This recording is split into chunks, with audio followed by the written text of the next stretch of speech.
Manhunt. The clue of the movie Murder that led to Manhunt. No crime has been committed yet. No murder has been done yet. No manhunt has begun yet. Now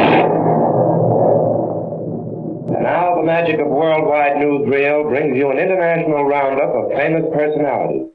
We take you first to London, England. Miss, please, would you remove your hat? I can't see In the these picture. trying days, and those which may readily be expected to follow, it is advantageous now, as well as important to the future, that we understand England's aim and the preparation we are making for... This man next to me is dead!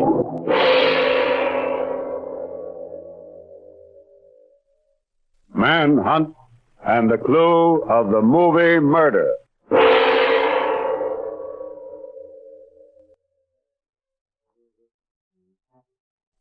A whole week without a good murder case. If you keep ignoring the fact that I'm alive, there'll be a murder, but you won't be around to solve it. Pat, my pet, one more word from you and I'll rub a chemical from my laboratory on you and you'll disappear. Huh? Well, Bill is. The person at the homicide department says he went for a movie. That's fine.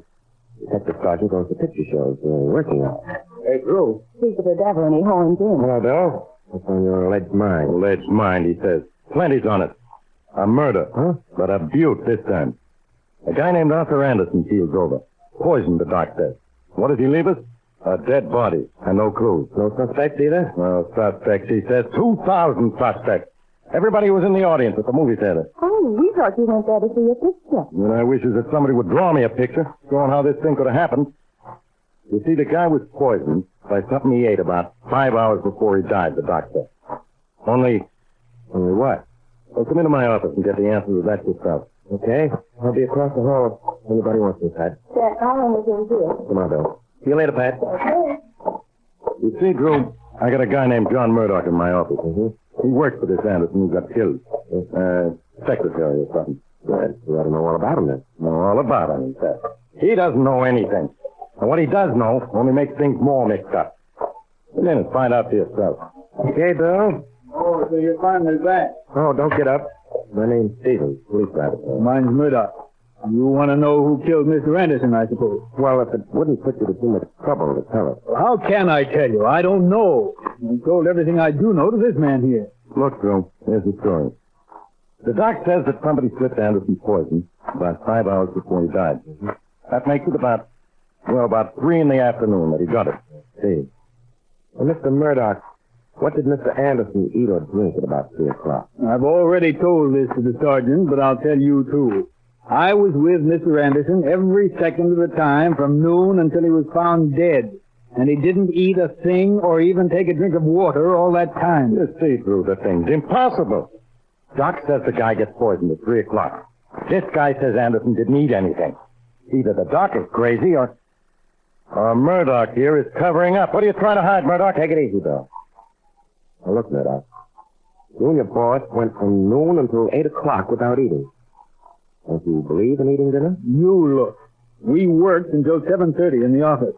Then we went to a newsreel theater for an hour to relax. We were going to eat when we came out. Who's in to see Mr. Anderson in his office today? Nobody. Not a soul. And this is getting awful tiresome. Everybody asks the same question. I tell you, Mr. Anderson didn't eat or drink anything or see anybody but me all afternoon, and that's all I know. That's all he knows, he says. You might as well add this to what you know. If nobody else could have been near Anderson to poison him, then you did it. You're out of your mind. Well, Mr. Murdoch, did Mr. Anderson have any enemies? Only his partner, me, Thomas. He fought like mad all the time.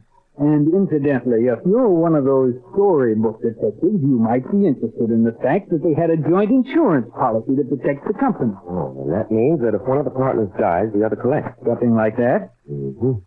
Where can we find this, Mr. Lee Thomas? He operates our branch office, a couple of 100 miles from here. But you can skip any ideas you're getting. He didn't leave that office all day today. I had to check with him every half hour on a deal, and I talked to him long distance 10 or 12 times this afternoon. That's right, Bill. Telephone records confirmed it. Thanks. And now, Mr. Murdoch, just one thing more. Give me the home address of Mr. Anderson, will you? Why do you want to know where this guy Anderson lives, Bill? Come over closer to me, Bill, and I'll whisper it to you. Okay. Come over, now spin it. Why do you want Anderson's home address? Hey, please, Bill. I haven't the slightest idea.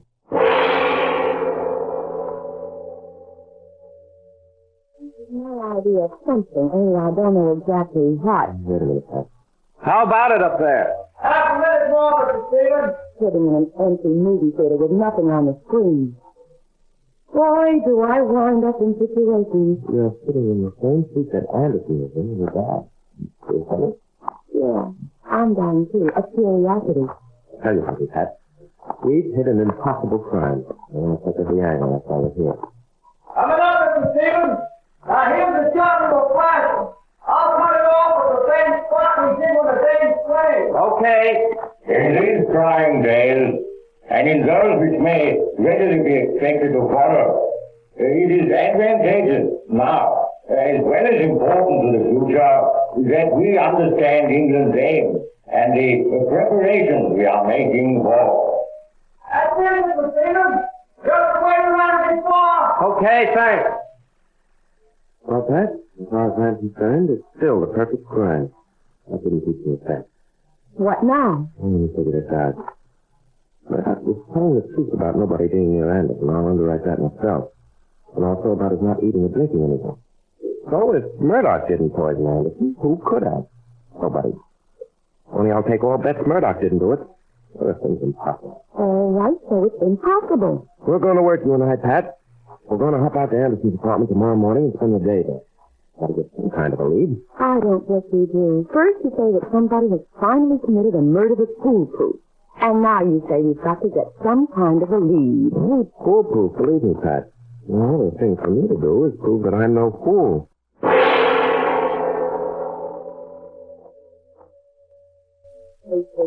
Papers. I've seen nothing but correspondence for hours.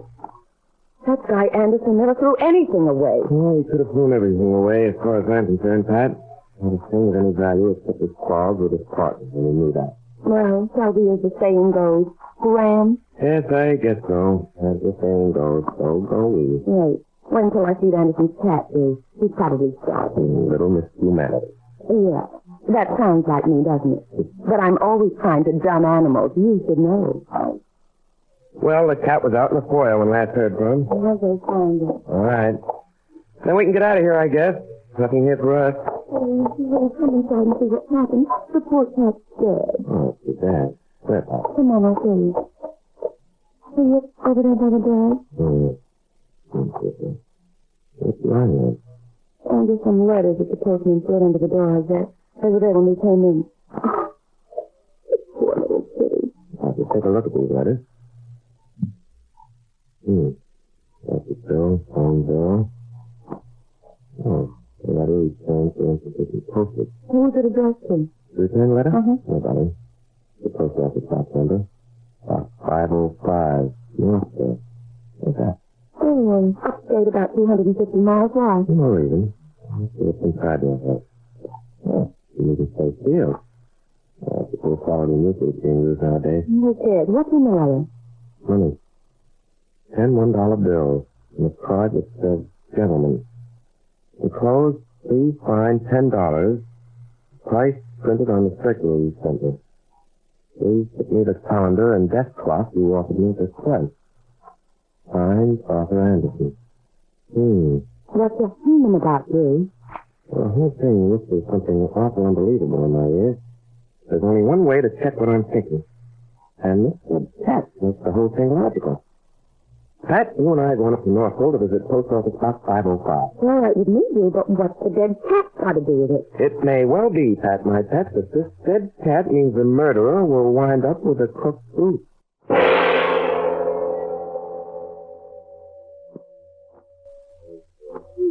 5 hours he's standing at the post office box.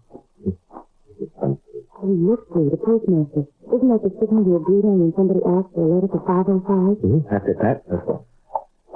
I beg your pardon. My name's Stevens. Please. Please. If it's about my partner's death, I've told the police all I know. I can prove I was in my office all yesterday afternoon. Yes, I'm pretty sure you were, Mr. Thomas. Oh, that's right, isn't it, Mr. Lee Thomas? Is this the letter you just inquired about, Mr. Thomas? I don't know. Give it to me. Oh, that's your writing on the envelope. No. Pretty easy to check. Yes, it is. I wanted to sell my partner some of my personal office equipment. I wrote him a note and enclosed a self-addressed envelope. That's it. Give it to me. No, Mr. Thomas. If this letter had reached you, you would have committed the perfect crime. But unfortunately for you, there was some postage due on it. Because of a little thing like that, you stamped yourself a murderer.